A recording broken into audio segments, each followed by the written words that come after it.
e do Espírito Santo. Amém. O anjo do Senhor anunciou a Maria, ela concebeu do Espírito Santo. Ave Maria, cheia de graça, o Senhor é convosco, bendita sois vós entre as mulheres, bendito é o fruto do vosso ventre, Jesus.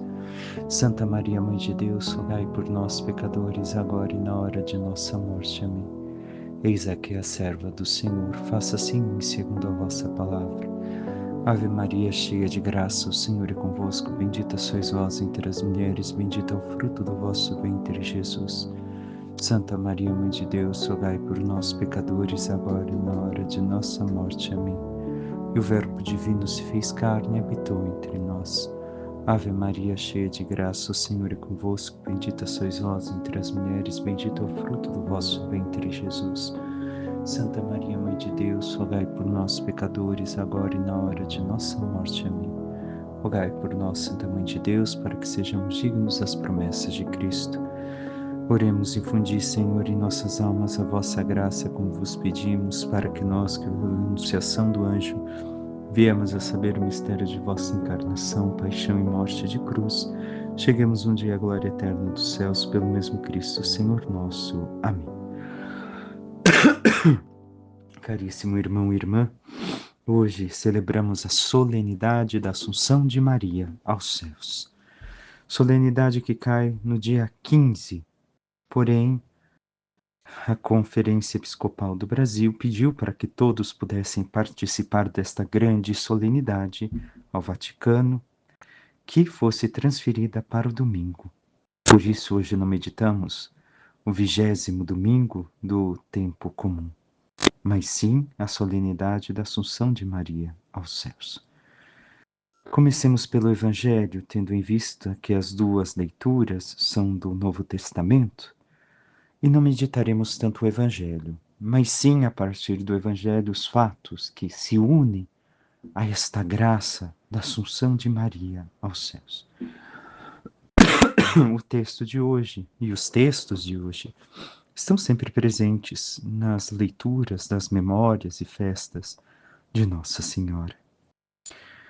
Escutamos São Lucas. Naqueles dias, Maria partiu para a região montanhosa, dirigindo-se apressadamente a uma cidade da Judéia. Entrou na casa de Zacarias e cumprimentou Isabel. Quando Isabel ouviu a saudação de Maria, a criança pulou no seu ventre, e Isabel ficou cheia do Espírito Santo. Com um grande grito, exclamou: Bendita és tu entre as mulheres, e bendito é o fruto do teu ventre. Como posso merecer que a mãe do meu Senhor me venha visitar? Logo que a tua saudação chegou aos meus ouvidos, a criança pulou de alegria no meu ventre. Bem-aventurada aquela que acreditou, porque será cumprido o que o Senhor lhe prometeu.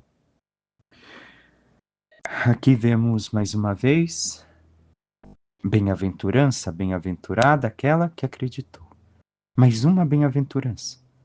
No Evangelho de ontem, como véspera da festa, da solenidade que hoje celebramos, estava justamente também recortando aquela pessoa que se levanta e diz: Bendito o seio que te amamentou. E Jesus fala: mais bem-aventurados são aqueles que ouvem e cumprem a palavra de Deus. Então, mais duas bem-aventuranças, fora as bem-aventuranças que já conhecemos. E nessa bem-aventurança de ontem, recordemos, Maria não está excluída, tendo em vista que ela cumpriu em tudo a palavra de Deus e viveu e gerou a palavra, que é o próprio Cristo. Recordemos o que dizem os santos. Antes de Maria gerar Jesus no seu ventre, ela o gerou no seu coração, vivendo e meditando a palavra do Senhor. Sigamos o texto que nos diz: Então Maria disse: A minha alma engrandece o Senhor, o meu espírito se alegra em Deus meu Salvador, porque olhou para a humildade de sua serva. Doravante todas as gerações me chamarão bem-aventurada. Porque o Todo-Poderoso fez grandes coisas em meu favor. Mais uma vez, bem-aventurada, feliz. Todas as gerações me chamarão de feliz, aquela que é feliz por excelência. Quem de nós, como Maria, foi capaz de gerar Jesus no seu ventre? Nenhum. somente ela. Então ela é o modelo de felicidade a todas as gerações, a toda a humanidade por excelência, porque soube viver a palavra do Senhor e porque vivendo a palavra e na palavra também gerou a palavra do Senhor, que ela para nós é o modelo de felicidade, ou melhor, deveria de ser. O seu nome é santo e sua misericórdia se estende de geração em geração a todos que o respeitam. Ele mostrou a força de seu braço, dispersou soberbos de coração, derrubou do trono os poderosos e elevou os humildes. Encheu de bens os famintos e despediu os ricos de mãos vazias. Socorreu Israel, seu servo, lembrando-se de sua misericórdia, conforme prometera aos nossos pais em favor de Abraão e de sua descendência para sempre. Maria ficou 3 meses com Isabel. Depois voltou para casa. O que podemos empreender a partir deste texto e de todos os textos que nos relatam Maria? Recordemos a última vez que os textos da Sagrada Escritura nos falam diretamente da Virgem Santíssima, nossa mãe, é justamente em Pentecostes, onde ela está com os discípulos. Depois dali, tudo se torna um grande silêncio. Mas existe uma tradição muito antiga do que aconteceu. Antes de entrarmos na tradição que nos remonta à história que depois se estende pelos séculos e até chegarmos ao dogma que hoje celebramos, tenhamos em conta a leitura do Evangelho, que está conectada também à primeira leitura que dentro de pouco iremos meditar, que fala da Arca da Aliança. Recordemos, toda a Escritura fala da cruz, fala de Cristo. Então, o Novo e o Antigo Testamento estão completamente interligados. Completamente falam um do outro, estão ligados um ao outro, seus fatos, suas histórias, sua palavra. E tendo em vista isso, a primeira leitura de ontem nos falava da Arca da Aliança, o livro das Crônicas, que era, nas vésperas desta solenidade, que era justamente o rei Davi conduzindo a Arca da Aliança até Jerusalém, até o templo do Senhor. Porém, o que a leitura não nos mostrava é que ao longo do caminho alguém ousou tocar para que a Arca do Senhor não caísse e morreu. Então Davi, temendo, o que fez? Enviou a arca a uma casa ali próxima, a casa de Obed. E esta casa foi abençoada pela presença da arca do Senhor. E quanto tempo ficou aquela arca ali? 3 meses. O que nos recorda isso? Maria, que como a arca da nova aliança, a verdadeira arca, não mais a sombra daquela arca que fora mostrada a Moisés, mas sim a verdadeira arca, como veremos no livro do Apocalipse quando chegarmos à meditação, agora visita Isabel e permanece na casa de um sacerdote, de Zacarias, por 3 meses, concedendo a presença, a graça da presença divina naquela casa. E uma bênção que jamais se extinguirá. Aqui está a beleza do texto que hoje contemplamos. Mas recordemos, pouco antes deste texto estava a anunciação: Ave, cheia de graça, o Senhor é contigo. O anjo que basicamente chama Maria não mais pelo nome, mas por aquilo que ela é, a plena de graça, a que possui todas as graças de Deus em si. Deus a agraciou. Como bem sabemos, a preservada do pecado original não tem em si o pecado, como todos nós carregamos a marca do pecado e ainda por cima carregamos os nossos pecados junto com a marca do pecado. E assim, ela é aqui venerada, poderíamos assim dizer, por seus 2 primeiros devotos. O anjo, então a corte celestial, e uma mulher, sua prima Isabel. Como nós não podemos venerar, ser devotos de tão grande mãe? Mas compreendamos ainda outros fatos da vida de Maria. Que nosso corpo, como o dela, é chamado a ser uma visibilidade luminosa da vida divina. Cada decisão, cada ato, mesmo aqueles mais escondidos, tem sempre uma manifestação no nosso corpo, na nossa voz, no nosso olhar. E assim foi também com Maria. Ao ser visitada pelo anjo Gabriel, disse o sim, não somente com sua voz, mas com todo o seu ser, com o seu olhar. E assim, cada gesto foi também, e cada fato de sua vida foi uma resposta a este sim. Depois do seu sim, imediatamente Maria se tornou o berço para que Deus pudesse repousar no seu ventre. E ainda assim, Maria, ao longo de toda a sua vida, foi dizendo seu sim ao Senhor, seu sim a Deus. É chamada a, ao recenseamento e caminhando com José, grávida, disse seu sim. É chamada a tantos outros fatos da vida de Jesus e disse seu sim.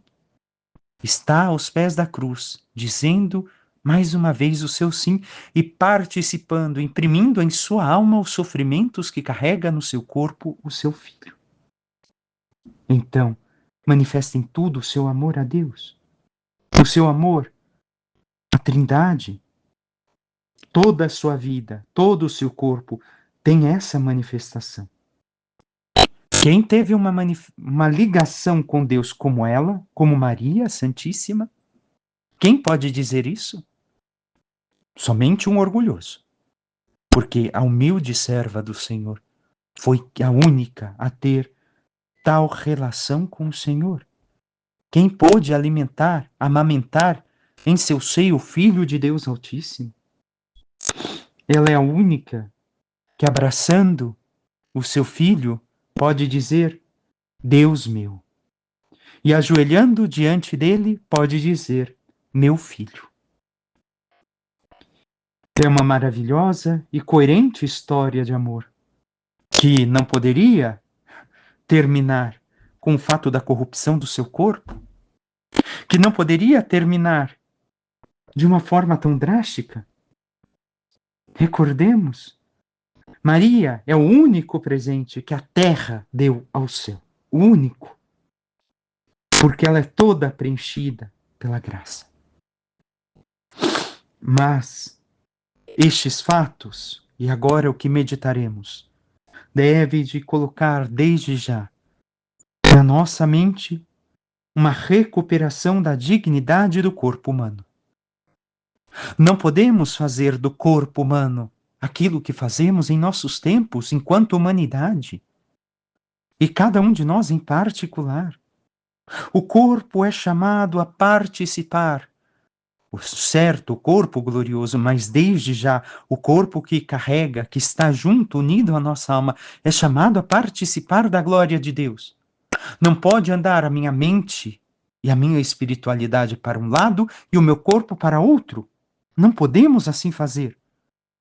Como Maria, somos chamados a ser todos inteiros um, corpo e alma, uma só coisa.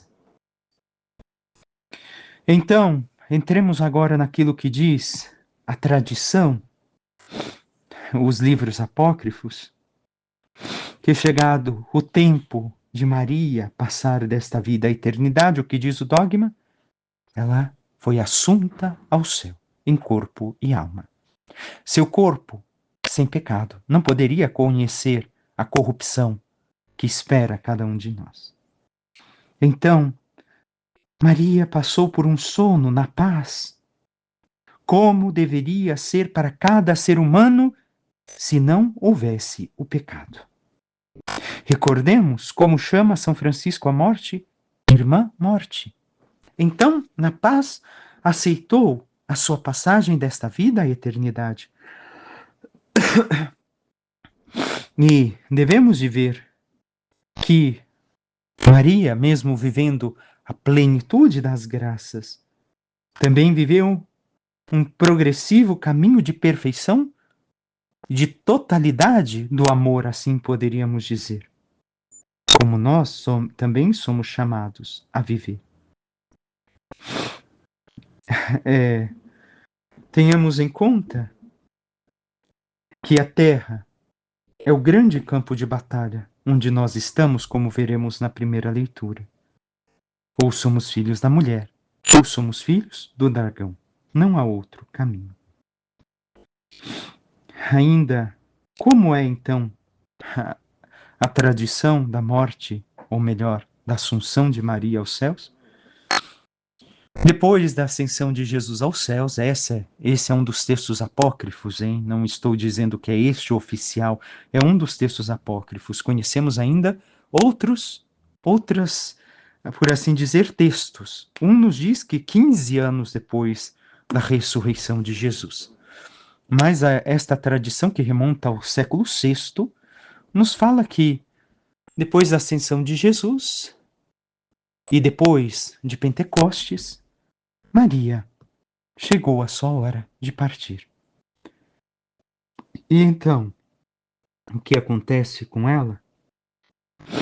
Maria Santíssima, nossa mãe, pede que se chame todos os apóstolos, porque ela gostaria de escutar da boca deles tudo que o seu filho fez, falou e realizou.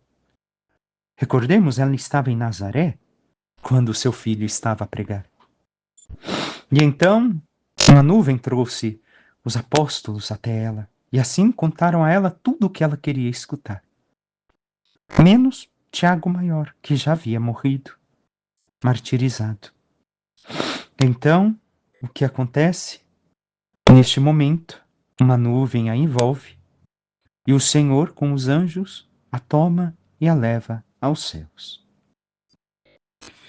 E esta é uma tradição. Porém, tenhamos em conta, um texto apócrifo não é oficial.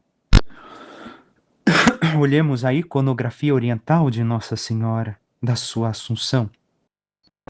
Vemos na parte, por assim dizer, de frente, a parte mais perto, mais próxima de nós, Maria sob um leito, como morta, como dormindo, e os apóstolos que olham fixamente para ela, os apóstolos e aqueles que ali estão em volta.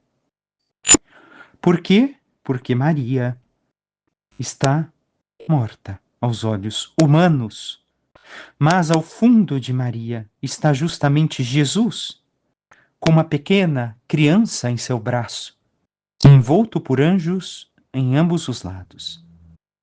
Por quê? Porque é o nascimento de Maria aos céus. Se contrapõe justamente à iconografia onde Maria está com o menino Jesus em seu braço. Neste momento é Jesus quem está com Maria em seu braço. E os discípulos olhando meramente para o humano, não somente os discípulos, os apóstolos, mas todos nós, que com os olhos humanos não conseguimos ver a realidade sobrenatural, não nos atentamos que naquele mesmo momento da morte, o que está acontecendo é o nascimento para a verdadeira vida, para a vida eterna. E isto é iconografia. Ainda há mais um texto, a mística Cidade de Deus, onde vai dizer um texto algumas coisas. Uma delas é que, chegado o tempo, Maria passou desta vida à eternidade. Porém, ficou ali o seu, como se diz, digamos, vamos usar a tradução da palavra hebraica, que é cadáver, o seu espólio. Por quê? Porque corpo, no grego, significa corpo e alma. E para a situação seria o espólio, somente a parte material. E, naquele dia de sua morte, como todos nós, sua alma foi levada aos céus, como deve de ser conosco, se merecermos o céu, se não, iremos para o purgatório ou para a condenação eterna, dependerá de nossa vida. Mas, depois de ser transladada e enterrada no Monte Cédron, onde ainda tem a Igreja da Dormição de Maria, em Jerusalém, 3 dias depois, Jesus viera para levar também o seu corpo. Recordamos o que disso? O corpo de Jesus ficou 3 dias no sepulcro. 3 dias depois, o Senhor ressuscitou. Como seu filho, ela também o viveu. Esta experiência da ressurreição e da ascensão, da assunção. Por quê? Porque ela fez tudo como seu filho. Ela viveu como ele, totalmente voltada para Deus. Recordemos a sua humanidade. Em Maria não há divisão. Santo Tomás vai dizer que há duas partes em nós, a intelectual superior e a inferior, onde nós vivemos a parte baixa, humana de nossa vida. Maria tinha tudo, elevado tudo, pensando no Senhor, por causa da graça, por causa da sua santidade, da sua conceição sem pecado. Sua mente, seu corpo, tudo era elevado a Deus, e em tudo Maria imitou a Cristo. Viveu como seu filho, como um verdadeiro cristão, como nós devemos ser. Recordemos, cristão significa outro Cristo. Então, vejamos ainda que há dois pilares que sustentam a nossa vida, em especial Maria: o amor e a vida. E os seus opostos são o sexo e a morte. E o amor em Maria e em nós também deve de ser assim. Podemos olhar que as paixões às vezes são assim. O amor é como um fogo, porque é desejo, e nos empurra aquilo que é amado. E por isso, elevou Maria ainda mais ao céu. E por isso podemos contemplar até mesmo a assunção de Maria aos céus, porque todo o seu corpo, todo o seu ser, todo o seu entendimento, tudo é nela era elevado a Deus, ao amor a Deus, ao servir a Deus. O problema para nós é que as consequências do pecado nos amarram nesta terra. Maria não tinha essas amarras, porque não conheceu a mancha do pecado e não pecou. Podendo pecar, não pecou. O segundo, a vida, que é a unidade, como vínhamos dizendo.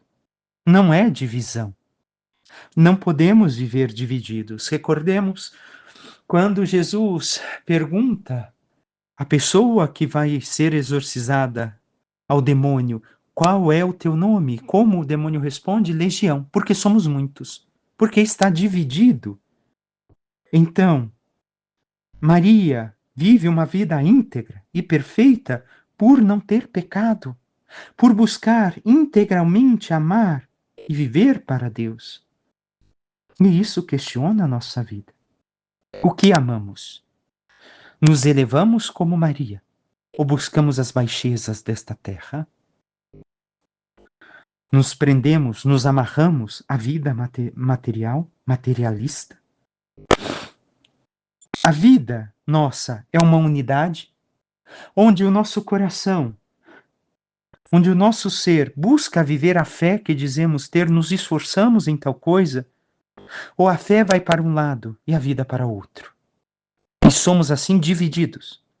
Não vivemos a unidade que devemos de viver. Continuemos agora na segunda leitura, vamos retrocedendo hoje. Da carta de São Paulo aos Coríntios: irmãos, Cristo ressuscitou dos mortos como primícias dos que morreram. Com efeito, por um homem veio a morte, e é também por um homem que vem a ressurreição dos mortos. Como em Adão todos morreram, assim também em Cristo todos reviverão. Porém, cada qual segundo a ordem determinada. Em primeiro lugar, Cristo como primícias. Depois, os que pertencem a Cristo por ocasião da sua vinda. A seguir será o fim, quando ele entregar a realeza a Deus Pai, depois de destruir todo o principado e todo o poder e força, pois é preciso que ele reine até que todos os seus inimigos estejam debaixo de seus pés. O último inimigo a ser destruído é a morte. Com efeito, Deus pôs tudo debaixo de seus pés. O que vemos aqui? A ressurreição de Jesus, sim, mas também a de Maria e a sua assunção. Jesus é primícia, mas poderíamos objetar, ter uma objeção, qual? Ah, mas Jesus é filho de Deus, então a ascensão ao céu é muito fácil, ressurreição é muito fácil, já que é Deus. Agora não podemos mais dizer isso. A mais perfeita das criaturas, Maria Santíssima, que viveu em íntima união com o Senhor, que o amou total e inteiramente e viveu somente para Ele, ao morrer, também ressuscita. Fato que passaremos todos nós, ou para a glória ou para a condenação. Porém, ela é levada um corpo glorioso. Não quer dizer que talvez seja esse corpo, não conhecemos a realidade do corpo glorioso. Aos céus. Como demonstração daquilo que nos espera no tempo final, no juízo final. Mas para isso, como ela, devemos de viver de forma íntegra, sem divisão, sem que a minha vida vá para um lado e a minha fé para o outro. Não podemos agir assim, porque senão como uniremos corpo e alma uma outra vez? Ainda tenhamos em conta um fato que ia me esquecendo antes de seguirmos para o Salmo e a primeira leitura. No texto que aparece descrito, que Nossa Senhora, logo depois da ressurreição de seu filho e da sua ascensão aos céus, foi levada ao céu.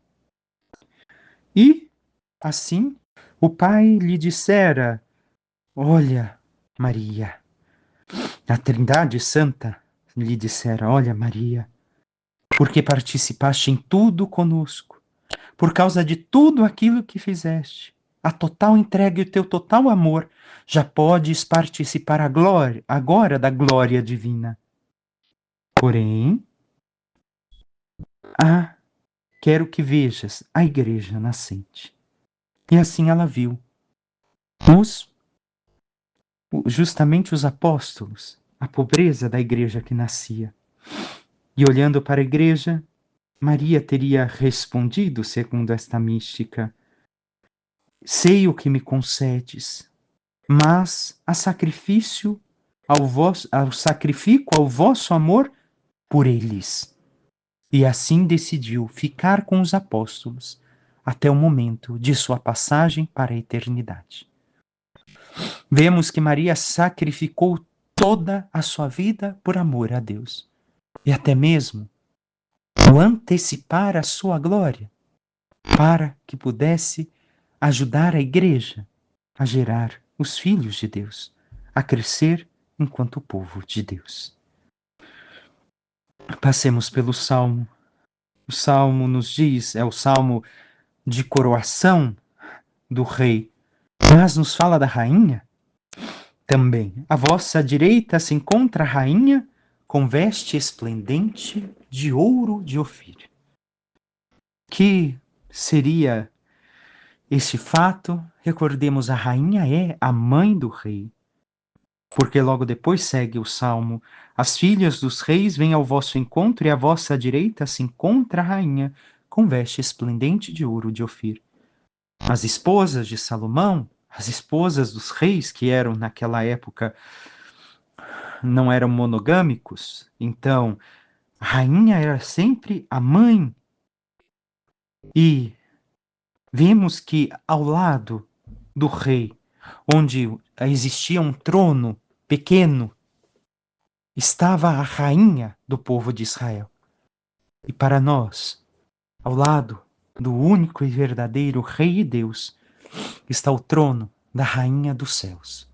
Ela não é Deus, mas é rainha, porque foi mãe do rei. É mãe do rei, melhor dizendo. É mãe do rei, do único e verdadeiro Rei, da humanidade. E por fim, a primeira leitura do Apocalipse. Abriu-se o templo de Deus que está no céu e apareceu no templo a Arca da Aliança. Primeira coisa, tenhamos em conta diante de nós que já Moisés, o que tinha quando construiu a arca, quando construiu a tenda, tudo era uma visão daquilo que acontecia no céu, da liturgia celestial. Devemos de ter em conta então que o culto é a imagem das realidades celestiais. E aqui é São João que está tendo a visão. O templo do céu se abriu. E aparece o quê? A Arca da Aliança. A Arca da Aliança, como falamos, sabemos que é Maria, porque já vamos ver que uma imagem se sobrepõe à outra, ao menos na leitura que estamos fazendo. Mas tenhamos em conta o que aconteceu com a arca. Sabemos? Caso não sabemos, justamente um dos livros da Bíblia vai nos dizer, depois cada um busque, procure, vamos ter curiosidade bíblica, que o profeta Jeremias, quando viu que a cidade de Jerusalém seria invadida e o templo destruído, pegou a Arca da Aliança e a escondeu no monte Nebo, onde foi enterrado Moisés, em uma das cavernas que ali tinha, e nunca mais foi encontrada. E ela não seria encontrada, ela não voltaria a aparecer, até que a glória, a Shekinah de Deus descesse sobre a arca, e assim a envolvesse com sua sombra. Recordamos onde acontece isso? Em Lucas, na Anunciação do anjo a Maria, onde a glória de Deus desce sobre Maria. E o Espírito Santo te envolverá com sua sombra. Recordamos? Chegou a Arca da Aliança. Não há outra arca que ser esperada. Então apareceu no céu um grande sinal. Uma mulher vestida de sol, tendo a lua debaixo dos pés e na cabeça uma coroa de 12 estrelas. Vemos que São João sobrepõe a arca, a imagem da arca, esta mulher vestida de sol. Então a arca também é a mulher. Não é mais uma arca como nós imaginamos. E se ela está no céu, no templo celestial, quer dizer que ela é algo necessário para entrar ao templo celeste, para participarmos da glória eterna, coisa que muitos irmãos não entendem. Maria não é uma qualquer. É necessária. E então, como esta mulher vestida de sol, tendo a lua debaixo dos pés e sobre a cabeça uma coroa de 12 estrelas, representa esta mulher o Antigo e o Novo Testamento, a filha de Israel fiel, a visão que teve José do Egito antes de ir para o Egito. Então ela representa a filha de Israel que permanece fiel ao Senhor, mas também o novo Israel fiel, a igreja nascente. E todo o resto que aparece aqui de imagem é o quê? O sol. Ela é envolvida pela glória de Deus, iluminada por Deus, tendo a lua debaixo de seus pés e na cabeça uma coroa de 12 estrelas. A cabeça, a coroa de 12 estrelas, simboliza a clara evidência da fé apostólica que ilumina a vida. E ela pisando na cabeça, na estrela, simboliza que domina a instabilidade do mundo, porque a lua tem fases, é instável, a vida do homem é instável. Então, podemos tirar daqui a igreja, que em Maria, que como Maria, recordemos, estão unidas, a esposa de Cristo, estão unidas, domina a instabilidade do mundo pela clara evidência da fé apostólica, da fé dos 12 apóstolos. E segue o texto.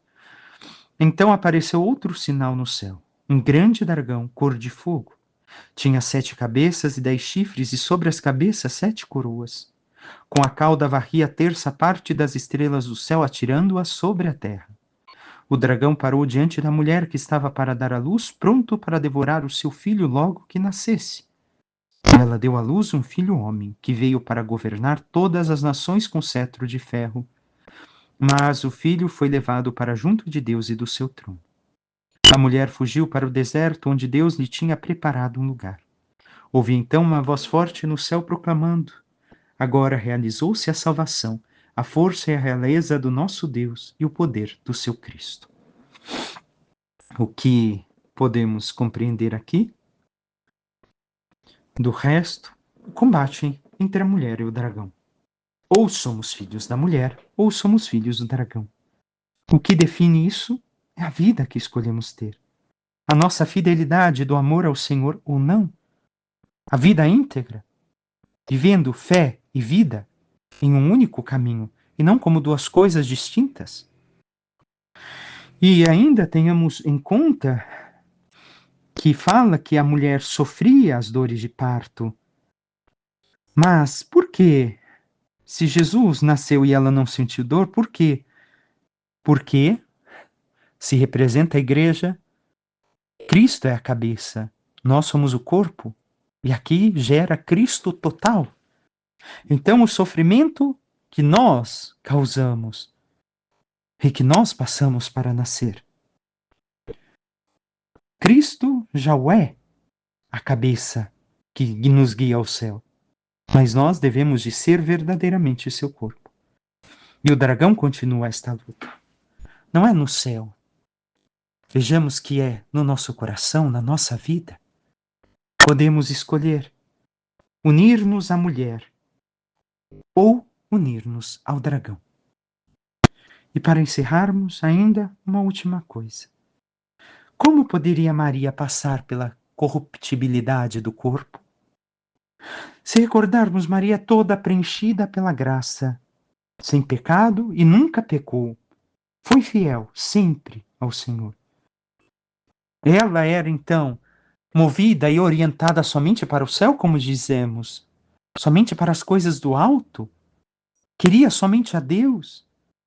Buscava as coisas de Deus, o amor a Deus, aquilo que Deus lhe inspirava era tudo o que mais desejava, ao ponto que Maria era um oceano de fé e de amor. Toda a sua vida, cada célula, cada minuto, cada pensamento, tudo era movido por Deus e para Deus. Se deixou preencher totalmente por sua graça. E alguns chegam a dizer que Maria, sendo assim preenchida pela fé, pelo amor, pela esperança, pela graça, chegou um momento que em seu corpo já não cabia mais tanta graça, que por isso fora levada ao céu. E que por causa disso nem mesmo seu corpo experimentara a corrupção, coisa que muitas mulheres sonham e hoje até alguns homens, não? Não teria envelhecido, não teria tido cabelos brancos, porque o pecado nunca a tocou. Então, como sofreria as depreciações, as perdas do tempo? Então, recordemos, se Maria era esse oceano de fé e amor, e somente ao estar ao lado dela e escutá-la falar de Deus, falar e ensinar as coisas, era um simples estar num oásis, era um grande estar no paraíso. Como poderia se perder a mais bela das criaturas do Senhor? A mais fiel de suas filhas? Jamais. Mas recordo aquilo que dissemos ao início. Recuperemos, por causa disso, a dignidade do nosso corpo. Recordemos que ele deve dar a visibilidade da vida divina presente em nós, da fé que nós dizemos ter.